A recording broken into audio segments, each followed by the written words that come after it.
तो अभी तक जो हमने लास्ट पार्ट करा था, last part number 5 invertible matrices. तो चलिए शुरू करते हैं आज में। जो भी रिजल्ट आएगा इसके बाद 3 और ये आ गया पॉजिटिव 4, इधर भी आ गया 2 1 0। इसके बाद जो हमारे पास result. Hello friends, welcome back to my YouTube channel. तो कैसे हैं आप सब? उम्मीद करते हैं आप सभी अच्छे होंगे।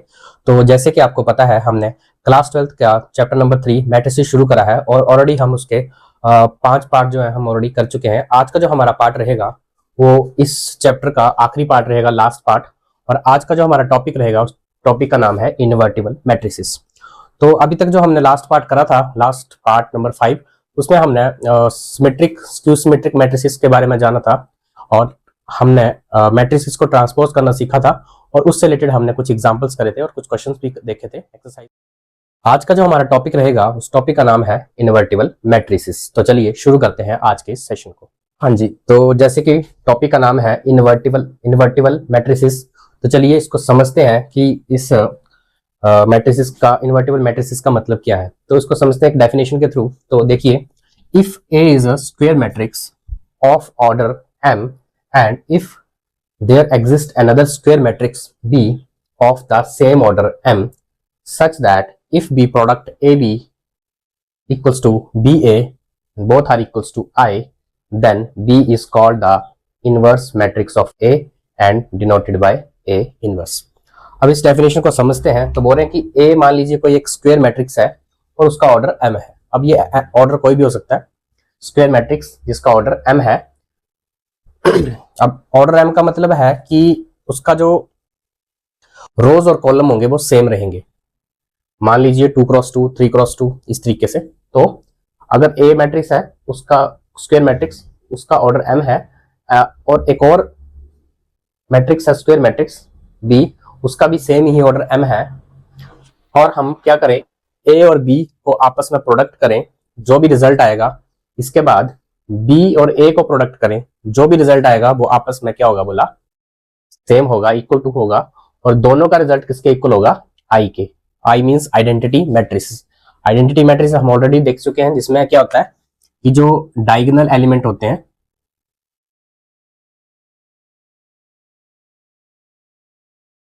वो सभी के सभी क्या होंगे, आपके 1 होंगे, और जो नॉन डायगोनल हैं ये वाले, ये सारे 0 देखने को मिलेंगे, और जो डायगोनल होगा वो आपको एज 1 देखने को मिलेगा। तो अगर इस तरीके से दोनों का रिजल्ट ए बी या बी ए करके अगर इसके इक्वल आता है, तब वो मैट्रिसेस आपस में इन्वर्टिबल मैट्रिसेस होंगी और उसको इस तरीके से डिनोट किया जाएगा ए इनवर्स या फिर बी इनवर्स, इस तरीके से। अब ये जो टॉपिक था ये काफी बड़ा टॉपिक था, बट अब ये सिलेबस में ज्यादा नहीं रखा है।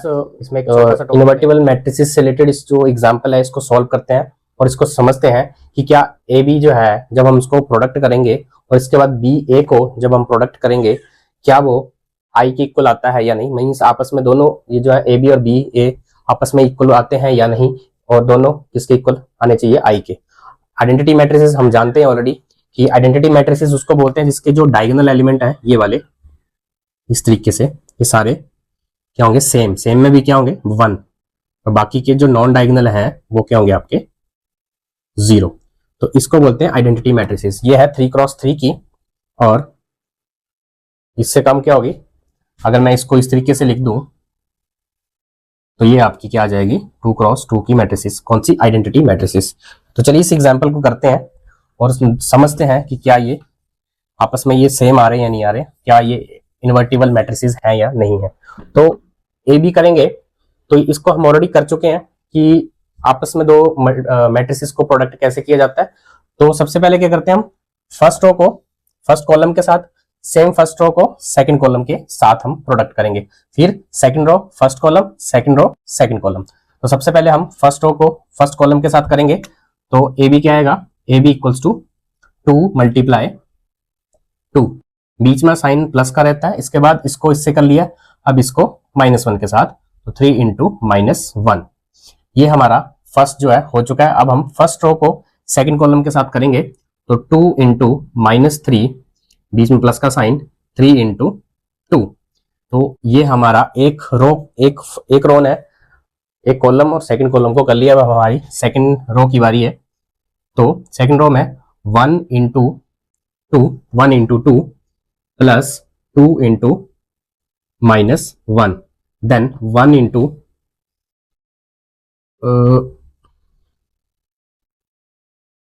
1 into -3 प्लस 2 into 2। तो ये हमने ए बी को कर लिया। अब इसको फाइनल करते हैं। 2 2 = 4, 3 1 = 3, -3, 2 3 = 6, माइनस का 6 और प्लस का 6। ये आ गया आपका -3 और ये आ गया +4। इधर भी आ गया 2 1 = 2 प्लस -2। अब इसको लास्ट में करते हैं। अब हम इसको फाइनल। तो यहाँ से हमारा ए बी जो आया वो कितना आ गया, ये आ चुका है 4 - 3 = 1, -6 + 6 = 0, 2 + -2 = 0, -3 + 4 = +1। सो यहाँ से हमारा ए बी आ चुका है। अब हम क्या करेंगे, उसी तरीके से बी ए को करेंगे। अब मैंने ए इसको यहाँ लिख लिया था ताकि हमें सॉल्व करने में आसानी रहे। बी और ए, तो बी और ए कैसे आएगा, सेम वैसे ही first row first column, first row second column. तो यहीं पे कर देता हूँ 2 into 2 प्लस -3 into 1। अब नेक्स्ट आ गया 2 into 3 प्लस -3 into 2। तो हमारा फर्स्ट रो फर्स्ट कॉलम और सेकंड कॉलम के साथ। अब नेक्स्ट है second row -1 into 2 plus 2 1 = 2, 2 into 1।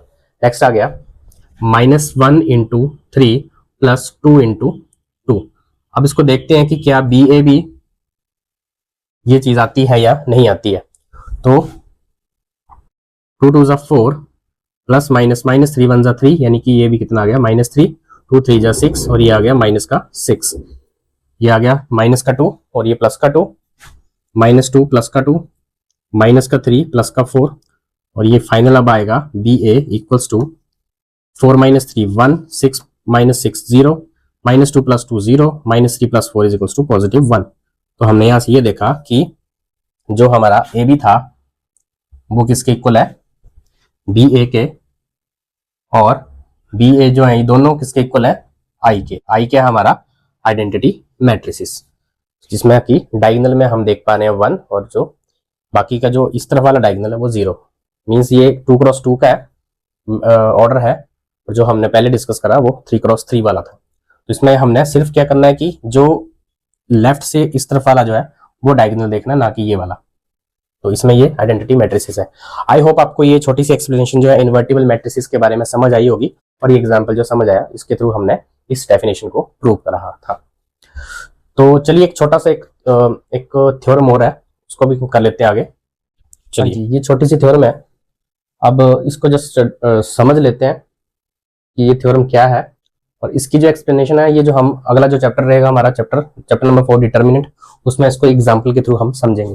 तो चलिए इसमें डेफिनेशन थ्योरम में ये बोला गया कि if A and B are the invertible matrices, means आपके पास कोई मैट्रिसेस है ए किसी ऑर्डर की और बी कोई मैट्रिसेस है, और बोल रहे हैं कि if A and B are invertible matrices, कि आपस में वो इन्वर्टिबल मैट्रिसेस हैं सेम ऑर्डर की, तब हम अगर हम ए और बी का प्रोडक्ट करें और उसका इनवर्स करें तो वो किसके इक्वल होगा, वो होगा इक्वल, जो बी का इनवर्स करेंगे आप इंडिविजुअल इनटू ए का इनवर्स किया जाएगा, उन दो जो भी वो मैट्रिसेस आएंगी उसके प्रोडक्ट के इक्वल आएगा। बोलने का मतलब है कि आपके पास कोई ए मैट्रिसेस की थी, मान लीजिए ये एक मैट्रिसेस थी 3 क्रॉस 3 की, और एक बी भी थी, उसका भी ऑर्डर सेम था। जब इसको आपस में प्रोडक्ट करा ए बी, तो इसके बाद जो हमारे पास रिजल्ट आया ये, फिर इसका हमने क्या किया, इनवर्स निकाला। तो वो क्या होगा, ये जो हमारे पास बी है उसके इनवर्स मल्टीप्लाई जो ए है उसका इनवर्स के इक्वल आएगा प्रोडक्ट। मींस ये ए बी जो है वो इक्वल टू होगा बी इंटू ए इनवर्स के इक्वल। अब ये जो कंसेप्ट रहेगा ये हमारा नेक्स्ट चैप्टर में रहेगा। चैप्टर का नाम है determinant, chapter number 4 class 12th। तो यहाँ पे हमारा ये जो मैट्रिसेस चैप्टर था यहीं पे फिनिश होता है। तो हमने इस चैप्टर को टोटल 6 पार्ट में कंप्लीट किया है, और मैंने हर एक टॉपिक को आपको अच्छे से एक्सप्लेन करवाया है और उसके कुछ एग्जांपल्स भी लिए हैं और कुछ एक्सरसाइज से रिलेटेड क्वेश्चन भी हमने यहाँ पे देखे हैं। आई होप आपको ये पूरा चैप्टर जो है समझ आया है और इसकी एक्सप्लेनेशन जो है आपको अच्छी लगी है। और अगर आप इस चैनल पे नए हैं और अभी तक आपने इस चैनल को सब्सक्राइब नहीं किया है तो आप मेरे चैनल को सब्सक्राइब कर सकते हैं और अपने फ्रेंड्स के साथ शेयर कर सकते हैं। तो आई होप ये सेशन आपको अच्छा लगा है। तो मिलते हैं अब हम नेक्स्ट सेशन में नए चैप्टर के साथ। धन्यवाद, थैंक यू।